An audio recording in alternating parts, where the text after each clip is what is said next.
The M1968 Kampfmesser combat knife, introduced to the West German army, the Bundeswehr, in the 1st of April 1968 and was superseded only in 1992, which meant that in the mid-90s there were dozens of these things in proper army surplus shops, which is where I picked up my first one, which I subsequently lost somewhere, I have no idea where. So I do like these. They hold quite a place in my heart. They were cheap. They were readily available. You'd see ammunition boxes full of them in various states, and lots and lots and lots of people I knew had them. They were reasonably good at chopping up wood, making shelters and so on, but the main thing is they were cheap and they were ex-army. Now, there is a non-issue version of these which you can come across quite a lot. Generally, if it's got rust-frei on here, German for stainless steel, rust-free literally, it's not an issue knife. Nor is it an issue knife if it's got a sticker on here. You get all these lurid German things. It's ridiculous. And there are quite a lot of them about. There's also a very, very rare black one, which is a prototype. And they're usually faked as well. There are quite a lot of them around. Why it's quite so heavily copied and faked, given that the troops didn't actually like it very much, is a bit of a mystery. The two main things...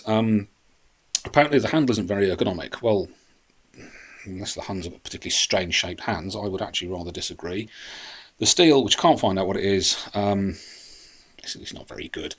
It blunts very, very easily, and there's not really a big pointy bit on the end, so it doesn't look very girly, threatening. That's what bayonet's for in military terms, of course. So, if you want an original one, and I would say why not, you'll see a couple of things. First of all, there is a maker's mark here, which says HSK 70. The HSK is for Hans Schultz of Koblenz, who made this knife in 1970. They seem to make nearly all of their ones in 1970, frankly. There doesn't seem to be a lot of others. Generally, the military issue ones have the 3-letter 2-digit code. They will also have BW for Bundeswehr on them. What they certainly will not have is a silly little sticker or decal or transfer of here a German national flag or things with eagles or whatever. Absolute rubbish. Now, what else can we say? Yeah, not too popular. I did come across a reference to an American soldier managing to get one of these for 2 packs of genuine American Marlboro. They're not actually that bad if you need a blade. Now, the interesting thing I think about collecting knives, and particularly second-hand knives like this, is that if you look closely, they've got a story. What I'm thinking is that because this sheath is properly ambidextrous, goes in either way, as I've just demonstrated, tied up with this pretty good little frog, and there's a difference again for the non-military ones, they don't tend to always have that. Decent retention on there still, and I'm thinking this knife may have been owned by somebody who was a lefty, because if you look on the blade handle even, there's lots of sort of wear and tear on there, not round where the clip is, and a bit on the top. If we look the other side of the handle, it's in pretty good condition. In fact, it's actually worn slightly, you can see here, worn slightly, as if that's been rubbing against the frog, which I think is quite a nice little touch. And also, if we look carefully, we'll see there's a rank and a name engraved on it. SU is a German army rank, roughly equivalent to a sergeant. It's about the highest NCO rank they have. And this is the fella's name, Bruls, I think it is pronounced. I'm not actually sure. I was going to look it up before I made this, but I didn't.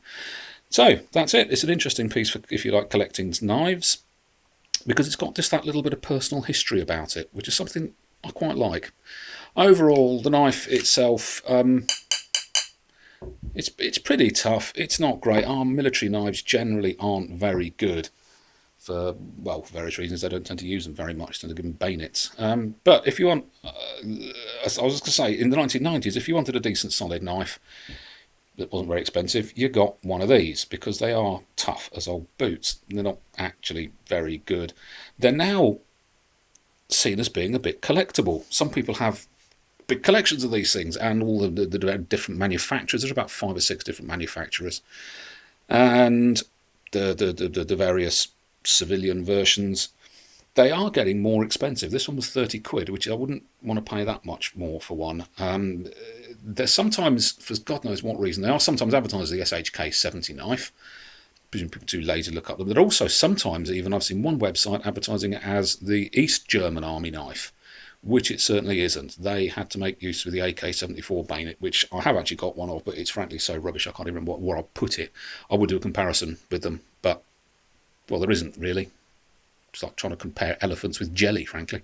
So that's the Bundeswehr knife. I like it. It's quite tough. Bought for entirely sentimental reasons and because I was in a good mood and had been paid, worked quite a lot of hours that month, and had been paid quite well.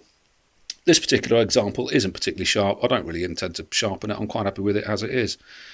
That's my knife.